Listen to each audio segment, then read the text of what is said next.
Hi, welcome to the video for our family game board, which I'm so excited about. Me and my family already made one, so I'm going to show you an example of what we made, the steps that we took to make it, to think of our ideas, and then I'll do a little video later of us all playing the game to see how it works. So our first step is we wanted to figure out what our game board looked like. So we each drew like little sketches of where our game was going to go. Was it going to circle around the game board? Was it going to be on a piece of paper? But we decided after all of our brainstorming together that we wanted it on a piece of poster board, so it was really big, so we could move around and everybody could be spread around and still be able to reach the different spots. So we did our brainstorming ideas of what we wanted to call it, some of the questions we wanted to ask. Was it going to involve a dice? Was it going to be something that we would have to draw a card and answer first? Or would we roll a dice and land on a space and then answer a question? So the brainstorming part of our board game took probably a full day or two because we had so many different opinions, and then we had to be a democracy and vote on it. So my title for our family game board decided to be Unicorn Falls. It was, my daughter won that one. So our destination for our family trivia is called Unicorn Falls. So we have a game board and it twists all around the poster board, and it ends up with Unicorn Falls, which we added glitter to it, which was on my carpet for a week. So I'm going to show you some of the examples of what we did, and I'm going to show you a little video later of us playing it. But we came up with the idea that we needed some cards to take, but we didn't just want one pile, we wanted 3. So we had 3 different categories that my family made. We had a brain category, which was like just questions from history and math that we've learned this year, so we can keep practicing that every time we play it. There is a family category, which we gave grandma like 5 cards, we gave stepdad 5 cards, I gave my kids each 5 cards, and they each wrote like a question that they want to be answered, something that they wanted to know. So like for grandma got the question, where were you born? And then it was, I think you got another question like, what was your favorite toy when you were little? Because grandma's favorite toy when she was little is way different than like one of my kids' favorite toys. It was a generation in between, and it was a really different answer, and it was really fun to find out. Or like, what's your favorite food? Or where's your favorite spot to camp? I think those are some of the questions. But you can be so creative with it. And it was so fun to find out things that you didn't know your kids wanted to know from my mom, from their grandparents, or like what their grandparents wanted to know about me, or like what my mom wanted to know about me, or what my mom wanted to know about my daughter or my son. It was really cool. So it opened up a big box of like conversation because we kind of did it all together, which was really a great bonding experience, and it was just so cool to find out some of the history that you didn't even know you wanted to know, but it was so interesting when you found out. So I'm gonna turn it over to I'm gonna show you our game board, the finished product, but this is good, the finished product, but it took a whole lot of time to get there. So it was a lot of strategizing and brainstorming and fixing mistakes like, oh, it shouldn't grow around that corner. So I'll flip the camera so you can see what it actually looks like. Okay, so here is the finished product of our family game board called Unicorn Falls.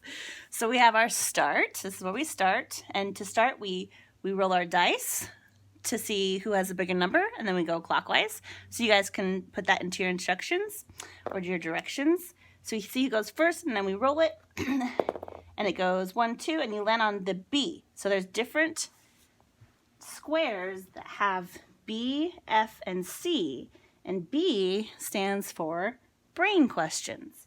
The F stands for family questions, and the C stands for the challenge questions, because we wanted not only there to be trivia, but something we could get up and be active doing, and it would be fun and silly, and then we could laugh at ourselves.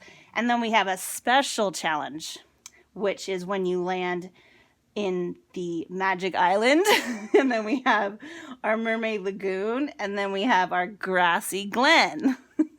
And then you go to this little spot that says Special Challenge. So this is my glitter from my unicorn, from my falls that lasted on my carpet for a full week. So you would go, and then you would pull your, let's say you landed on a family question, then you would take it, and it says, where is your favorite place to camp? And then whoever has that says, my favorite place to camp is here, and they tell you why, or they tell you the first time they camped there, or their favorite memory from that camping. Let's do another example. What is your favorite dessert? Oh, that's a good one, because mine was lemon cake, and my daughter's was donuts. What is your biggest scar, and where? We had a full 10 minutes of my mom explaining where her favorite scar was and how she got it and how old she was and what she did and what her mom said when she ran to her bleeding that caused this scar. It was really cool. We have, where was your mom born? So we make sure to make your questions general, because if you make your questions have like somebody's name, like what is, or Keahi, what is your favorite something, and somebody else gets that question, then it's not going to pertain to them. So make sure you make your questions general enough and easy enough so that every member of your family can join in, okay? And we have some challenge questions. Sing I'm a Little Teapot with the motions. My mom got that one too. That was very funny. Then we have turn to a player of your choosing and tell them 5 things that you love about them. I liked that one. There's some jumping jacks one. Oh, this one says take a box and unscramble the word. So we have some boxes to the side where I put our Scrabble tiles. We did this in my class in 4th and 5th grade where we put our spelling words, but we had to dump it out and see and spell the word that was inside it. That was kind of a challenge. There's ones that say, do 5 jumping jacks while singing a song or something like that. And our brain questions are just random questions. What country is the Taj Mahal located?